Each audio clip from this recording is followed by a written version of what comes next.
Hey, Steve Bignani here doing the Junkyard Crawl at Bernardston Auto Wrecking in Bernardston, Massachusetts with something that used to be a very common sight on the road when I was younger, 1987 Dodge Ram D350 6-wheel.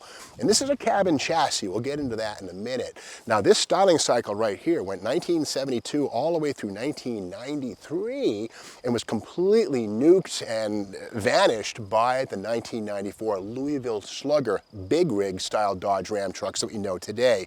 And there are many variations since 1994. But when that big rig styling came out in 1994, Dodge truck, it basically reinvigorated Detroit, and it led to GM and Ford emulating the look of the Dodge big rig. But by this point in time, Dodge was definitely in third place behind Ford and Chevrolet/GMC. Dodge trucks held up the rear, actually, of the pickup truck and heavy truck world. And one of the problems with this truck right here is that this being a 1987, this is going to have nothing bigger than a 360 small block. You gotta remember, after 1978, there were no 440s, no more 400s, no big blocks at all in big trucks like this. Even a cab and chassis with 6 wheels, this thing would have had the 360 or the 318 small block. Meanwhile, over at Ford, the 460 big block, or at GM, the 454 big block could be had in trucks of this size. So these were definitely underpowered for their time. And getting to that underpoweredness, let's have a look under the hood and see which one of those engines this one has. And yeah, there it is, the 360. We know it's a 360. We can see right here, 5.9 liters. Right there, there's the emission thing. 5.2 would be a 318, but here's the front of a Rochester Quadrajet. Yes, this has a GM Rochester Quadrajet 4-barrel carburetor for 185 horsepower. But again, this is 360 cubes, 5.9 liters, and the 454 GMC or the 460 Ford had a bunch more torque. And a truck like this with 6 wheels, you really needed it. But here's the thing, 2 years later, 1989, Dodge would get revenge with the first apparition of the Cummins turbo diesel. 1989, there it is right there in a dually pickup, the 350 series. And here's the beauty of the Cummins turbo diesel. It was a diesel that was designed to be a truck engine. It wasn't an evolution of a lighter passenger car type engine. And again, the Dodge Ram always turbocharged. And the beauty of these things was the performance they offered. Right here, this is Dodge bragging very nicely. It says that all new Dodge Cummins turbo. It says here on the left, the Dodge Cummins 5.9, 400 foot-pounds of torque, 160 horsepower.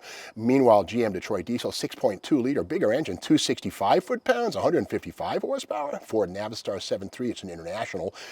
Bigger engine, 7.3 liters, only 345 foot-pounds and 180 foot-pounds. So again, the 5.9 Cummins turbo diesel could be had in 1989 and fit right in here with 400 foot-pounds of torque. It was a 5.9 liter engine, just like this, but such a different thing. Again, this is the LA series gas small block, 185 horsepower. So again, no 440, no 400 after 1978 in full-size trucks. Kind of a negative in a way. And these sold well enough, but always way behind Ford and certainly behind General Motors. But getting back to this thing's 350 series, this has the full boogie wheels on this thing, massive wheel and tire combo here. This is like a 2-ton chassis, 3-ton chassis. It's a big one. And inside, we can see where on the door, it says right there, cab and chassis, that rectangular white sticker right here. This here, it says chassis cab label, models 10,000 or less GBW, and down here a little decal says road ready. So this would have been sold by Dodge as basically a bedless truck. So basically a burnout machine, if you will. And this is a 1989 Dodge commercial trucks brochure right here. And again, this was meant for plumbers, municipalities, etc. This catalog would be for them. But here it is right here, the cab and chassis inside on the left. And we see right there, you could get these with a service body, a van body, a wrecker, a platform stake. And again, these bodies would be installed by what we know as an upfitter. These were not sold by Dodge with the bed on the back, but in some cases, Dodge would finance the bed into the package. You could buy it at one place, the dealer would send the truck either from his lot or from the factory, drop ship it to the upfitter where the body would be installed. But the bottom left, that's how Dodge built them, and that's how they left the factory with nothing on the back. That's a burnout machine of the first order. You can see the temporary plate and lighting right there on those things. The whole point being that it was born to have something put on the back. And the 3/4 tonner also, the single wheel truck, yeah, I could get that too. The 250 series Ram with the cab and chassis build. Now getting back to the bed on this thing, this is a flat sort of a rack, if you will. Dual wheels on the back, again, part of this long wheelbase. A few different wheelbases were possible. This is about as long as it got.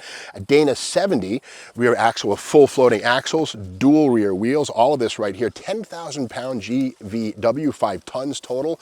And the steel work bed on this one, there's no badge or label to say which upfitter put this on. I can't find one, but it's a nice piece, all metal. Let's have a look and see what we might find in here. Probably a hornet's nest. Here we go, get ready to run. Okay, no hornets. Galvanized metal, very nice to see right there. It's not rusting too badly, it's the galvanized isn't, the rest of it not so much.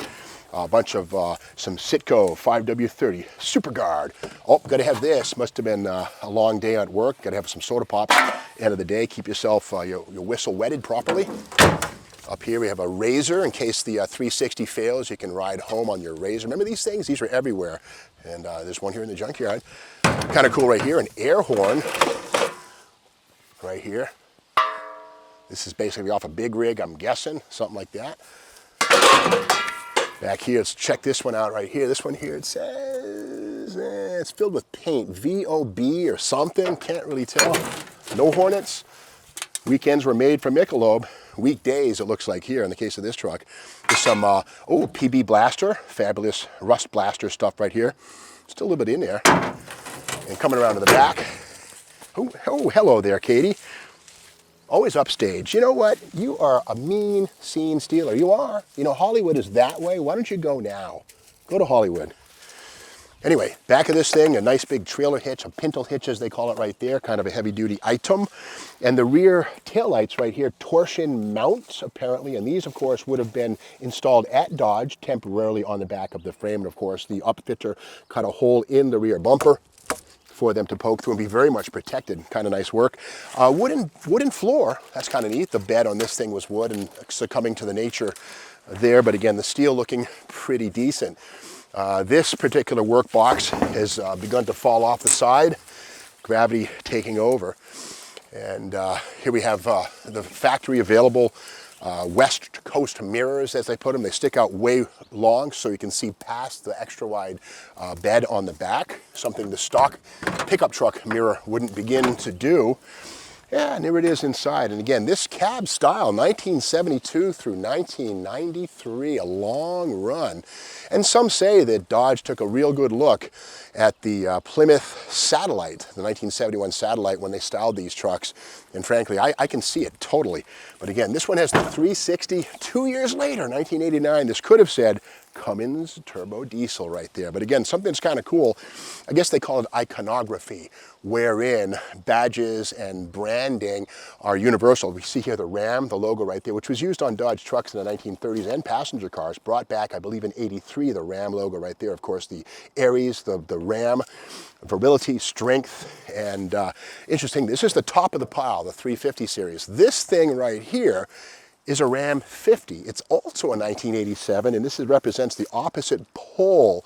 This is the smallest of the bunch, so 7 times 5 is 350. So this is a 7th as strong and big as this one right here. Not so much, actually. In fact, tomorrow we'll feature and highlight this 1987 Mitsubishi Dodge Ram 50 Sport, which again is 1/7 as strong as that. Or is it? It's actually a 1,000 pounder. We'll talk about that one tomorrow. But in the meantime, if you like this video about this 1987 small block, low power dually, kind of an interesting vehicle for its time, calm before the storm when the turbo diesel came along 2 years later.